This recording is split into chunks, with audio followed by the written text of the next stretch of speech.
او د مرګ داسې تریخه ذایقه ده چې د دوانو جهانو سردار صلی الله علیه وسلم چې د کومو شیزونو نه پناه غوښتې ده که نه په هغې کې یو د ځنکدن سختی ده.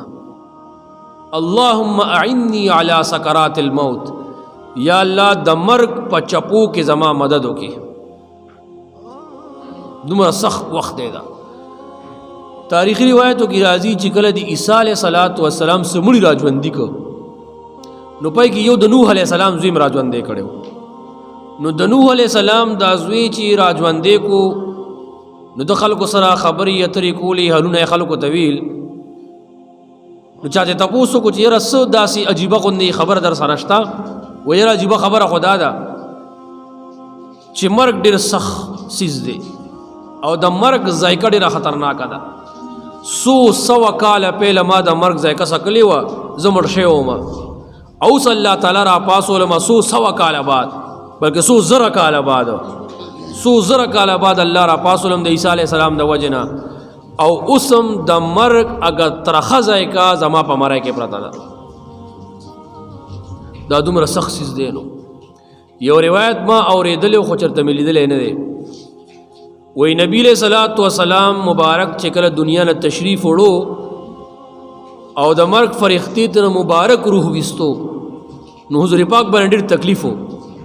نو د مرګ فرښتې ته وایي چې هلکه داسې زور د مخکې هم چاله ورکړی دی که صرف مال یې راکې، او ورته وایي چې دا خو لا ما زور لګولی هم نه دی. وایي نو زار شو د هغه هستی نه چې هغه په هر وخت کې زمونږ د کمزورو زمونږ د ګنهګارو پاره کړې ده. مونږ کمزوري، مونږ بدبخته، مونږ ګنهګار یې چرته هم نه هیر کړي. چې کله مبارک پوه شي چې دا خو لا د لږ زور هم نه یې راچولی، دومره سختي ده، زما په امتیانو به څه حالي. نو ورته وایي د مرګ فرښتې په ما باندې مکمل زور راوغورځوه، خو زما امتیانو سره ګورې اساني وکړه. بیا وایي والله چې عجیبه هستي ونه څومره مینه د دې خپل امت سره وګورئ که نه. مونږ والله که هېڅ هم مونږ نه کوو، مونږ ته د هغه هستۍ دا طریقې داسې ښکاري که نه لکه سروټ کې په لاس کې اوچتول بس، او د هغوی قربانیو خبرې انسان وګورو نو حیران شي. بهرحال د مرګ ذایقه ډېره زیاته خطرناکه ده چې د الله رسول صلی الله علیه وسلم د هغې نه پناه غوښتې ده. علما حضرات لیکي چې کله یو دیندار انسان وفات کیږي او روح ترې نه کله وځي نو د باندې الله دومره آسانی راولي لکه د اوړو نه چې تار راکاږي. او چې کله ګنهګار یا کافر سړی مړ کیږي نو وایي د هغه د روح په دومره سختۍ باندې وځي لکه د ململ کپړه چې د کیکر په ونه باندې واچي، د ململ کپړه د ازغو په ونه ور واچي، نو چې راکاږي نو راکاږلی کېږي نه، خو بشلې دومره په سخته د انسان نه روح وځي. او دا داسې وخت عزتمند چې دلته بس حقیقت ښکاره شي. دا سترګې عمده وي خو دې کې لیدل مختلف شي. کله چې د انسان زنکدن یو دی پروتي یو خوا بل خوا ګوري.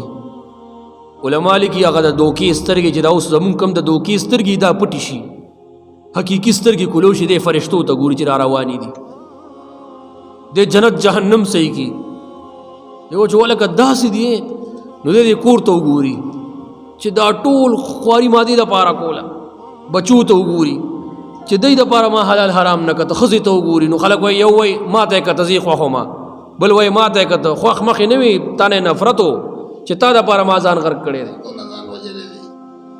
نو دا د مرګ ذایقه ډیره ترخه دی عزتمندو.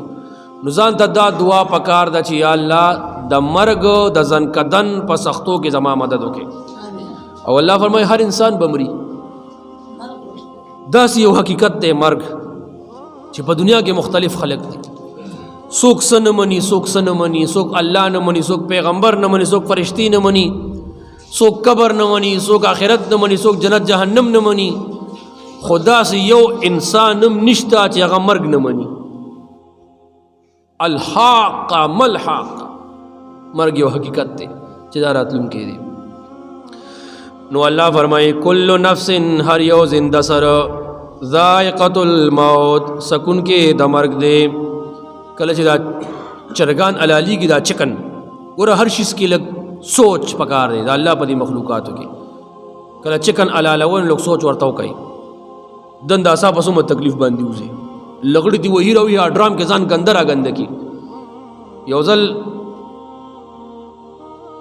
دی دغه ته ملګرو سره تللي دا کوم ځای چې میان راوباسي او ستا مخکې بیا پخوي یو مې د اوبو نه راوخي بس غورځولې هغه لغړي ته والې والې مړ کېدو چېرته بس سړي چاړه وځو ته ما ته صبر وکړه خدای بنده دا خو لا ژوندی دی ما ته دې ته که 3 घंटे کو دې 3 घंटो کې نه مړ کېږي وایي لغړي دي وهي ما ته لږ صبر ورته وکړه خیر دی یو 10-15 منټه مو ته صبر وکړو خو ساته نه وته دا سا ګوره ډېر عجیبه شی دی دا چې کله د انسان نه وځي دي مخلوقاتو کې سوچه که څومره په سختۍ ته نه څه وځي دغسې به د انسان نه مې ورځ څه وځي او په څنګه تکلیف سره بوځي هغه الله ته پته ده